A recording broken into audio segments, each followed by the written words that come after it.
Conference इसलिए बुलाया गया है कि जो देश का बंटवारा विभाजन विभीषिका स्मृति दिवस के रूप में हमारी सरकार 14 अगस्त को मनाने जा रही है, जिसके लिए हमारे देश के यशस्वी प्रधानमंत्री आदरणीय श्री नरेंद्र मोदी जी ने एक संदेश भी दिया है कि देश के बंटवारे के दर्द को कभी भुलाया नहीं जा सकता। नफ़रत और हिंसा की वजह से हमारे लाखों बहनों और भाइयों को विस्थापित होना पड़ा और अपनी जान भी गंवानी पड़ी। उन लोगों के संघर्ष और बलिदान की याद में 14 अगस्त को विभाजन विभीषिका स्मृति दिवस के तौर पर मनाने का निर्णय लिया गया है। विभाजन विभीषिका स्मृति दिवस का यह दिन हमें भेदभाव, वैमनस्य और दुर्भावना के जहर को ख़त्म करने के लिए न केवल प्रेरित करेगा, बल्कि इससे एकता, सामाजिक सद्भावना और मानवीय संवेदनाओं को भी मजबूत करने का काम करेगा। और इस विषय में मैं आप लोगों को बताना चाहूँगा कि भारत के विभाजन की पीड़ा को कभी भुलाया नहीं जा सकता। यह दिन भारत के लोगों के संघर्ष और बलिदान का प्रतीक है। हर भारतीय को इस दिन को याद रखना चाहिए। पिछले 75 वर्षों से हम उन लाखों पुरुषों और महिलाओं को याद किए बिना आज़ादी का जश्न मना रहे थे, जिन्होंने अप्रिय और अव्यवस्थित विभाजन के दौरान अपनी जान गंवाई थी। पिछले साल प्रधानमंत्री आदरणीय श्री नरेंद्र मोदी जी ने घोषणा के साथ अब 15 अगस्त को होने वाले भविष्य के आयोजनों में हमेशा नरसंहार के पीड़ितों की स्मृतियां सदैव सभी भारतीयों के मन मस्तिष्क में विद्यमान होगी। नेहरू कि कांग्रेसी सरकार के द्वारा विभाजन स्वीकार करना एक दुर्भाग्यपूर्ण घटना है। विभाजन के परिणाम स्वरूप देश के 6 लाख लोग मारे गए, 1.5 करोड़ लोग बेघर हुए, 1 लाख महिलाओं के साथ अनाचार हुआ। विभाजन के समय नेहरू लियाकत संधि के विरोध में 8 अप्रैल 1950 को नेहरू के मंत्रिमंडल से इस्तीफा देने वाले डॉक्टर श्यामा प्रसाद मुखर्जी ने पहले ही भविष्यवाणी कर दी थी कि दिल्ली समझौता विफल हो जाएगा, और अंततः हुआ भी वही।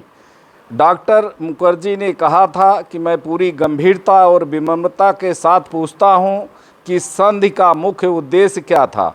क्या इस समझौते का यह उद्देश्य नहीं था कि हिंदू बिना भय और सुरक्षित रूप से पूर्वी बंगाल में रह सकें। डॉक्टर मुखर्जी के आक्रोशपूर्ण शब्दों में कहते हैं कि कांग्रेस जो हिंदू के समर्थन पर ही बनी थी और फिर भी वह हिंदू हितों के लिए आवाज़ उठाने को पाप का गुनाह मानती थी।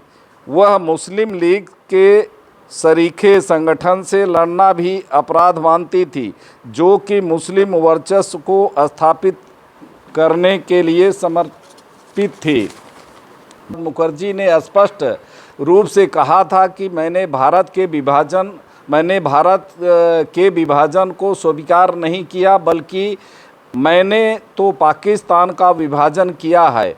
जब आपने पंडित नेहरू पाकिस्तान बनाना मंजूर कर ही लिया है, तब मैंने पूरा बंगाल और पूरा पंजाब देने के विरुद्ध आवाज़ उठाई।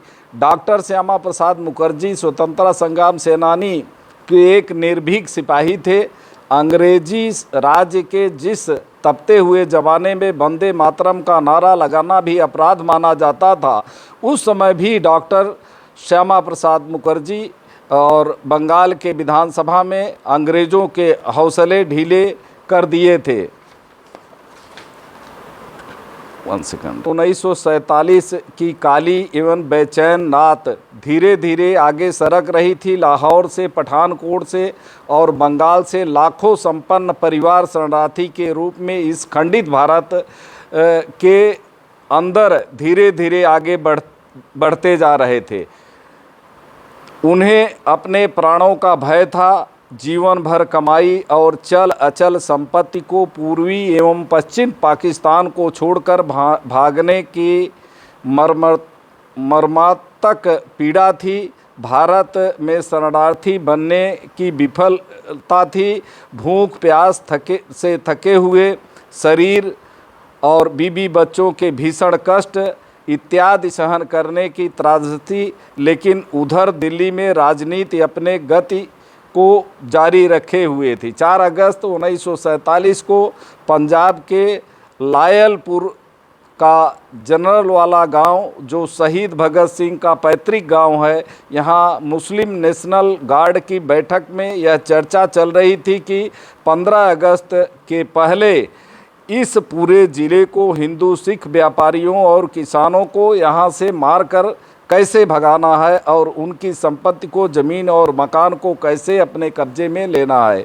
चूँकि इस गांव में हिंदू और सिख की बड़ी संख्या में रहते थे, इसलिए वहां रहने वाले लोगों को लगता था कि इस गांव पर हमला नहीं होगा। लेकिन देर रात मुस्लिम नेशनल गार्ड हमलावरों ने अल्लाह अकबर का नारा लगाते हुए धारदार हथियारों के साथ हमला कर दिया और घरों के बाहर केरोसिन का तेल डालकर पूरा का पूरा घर जला दिया। पूरा गांव जो है जिससे प्रभावित हुआ जला पूरा। 5 अगस्त 1947 को लाहौर में हिंदू और सिख व्यापारियों ने शहर बंद का आयोजन किया था।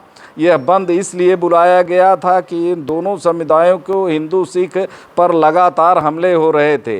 मुस्लिम नेशनल गार्ड के आक्रामकता बढ़ती जा रही थी। यह सिर्फ एक दिखावा था कि मुस्लिम नेशनल गार्ड का संबंध मुस्लिम लीग से नहीं था, लेकिन मुस्लिम नेशनल गार्ड का मुस्लिम लीग के झंडे का इस्तेमाल करता था। यह संगठन का एकमात्र कार्य हिंदू एवं सिख व्यापारियों के साथ पाकिस्तान से खदेड़ना या उनकी जवान बहन बेटियों को उठा ले जाने का था। यह जो आज हम अमृत स्मृति दिवस जो मनाने का कार्य रखा गया है, मैं ये कहना चाहूँगा कि ये जब देश का बंटवारा एक बार नहीं 2 बार, 15 अगस्त 1947 और जो है आप का जो 1971 में भी जो है ये हमारे ये बांग्लादेश का भी बंटवारा हुआ। तो हमारे देश का एक एक नहीं 2 टुकड़े हुए और जिसमें लाखों लोगों की जाने गई, हमारी माताओं बहनों की इज्जत लूटी गई। ऐसा नहीं कि उसमें एक ही समुदाय के लोग मरे, इसमें जो है हिंदू भी मरे, मुसलमान भी मरे और सिख भी, जो भी इस देश के रहने वाले थे। लेकिन जो अपना जीवन भर की कमाई से अपना घर दुआर बीबी बच्चों को यहाँ रह रहे थे या पाकिस्तान जो रह रहे थे, उनको यहाँ आना था और यहाँ से उनको जाना था। लेकिन यहाँ के लोग तो जो है सुरक्षित ढंग से पाकिस्तान जाने के लिए यहाँ के जो है लोगों ने उनकी सहायता की। लेकिन पाकिस्तान से जब वहाँ के हिंदू आने लगे तो उनको मार मार करके कितने लाशों को जो है ट्रेनों में जो है भर करके यहाँ तक पहुँचाया गया। और जिससे जो है इस दर्दनाक जो है घटना से ये पूरा देश ही नहीं, पूरा उस समय जो है पूरा विश्व जो है चिंतित हुआ। उस समय जो है हमारे हिंदुओं की आबादी वहाँ 33% थी, लेकिन आज घट करके 0.8% रह गई है। ये मैं बताना चाहूँगा कि ये देश में सभी को समान अधिकार होना चाहिए, सबको रहना चाहिए। और ये जो है ये 14 अगस्त को हम लोग जो है हमारी सरकार विभाजन विभीषिका स्मृति दिवस मनाने जा रही है। ये जो देश में इतने लोगों की जाने गई हैं, चाहे वह महिला हो, चाहे पुरुष हो, चाहे हिंदू हो, चाहे मुसलमान हो, और उनको भी याद किया जाएगा कि ऐसे समय में जो है हम ऐसे आत्मा के ऐसे लोगों के प्रति अपनी सद्भावना, अपनी जो है संवेदना प्रकट करें। और यही भारतीय जनता पार्टी का जो है 14 अगस्त का उद्देश्य है। आप सब लोग प्रेस कॉन्फ्रेंस में यहाँ पर आए, आप सबको बहुत बहुत धन्यवाद।